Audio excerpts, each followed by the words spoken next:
divide 179 by 5 in long division method.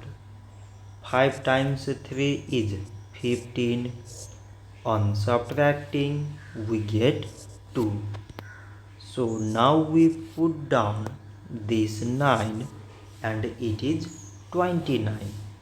5 times 5 is 25.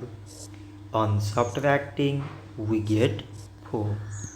So now there is no other number to put it down. So we take here decimal so that we put 0. So it is 40 and 5 times 8 is 40. On subtracting we get 0. So 179 divided by 5 is 35.8. So this much for today and thanks for watching.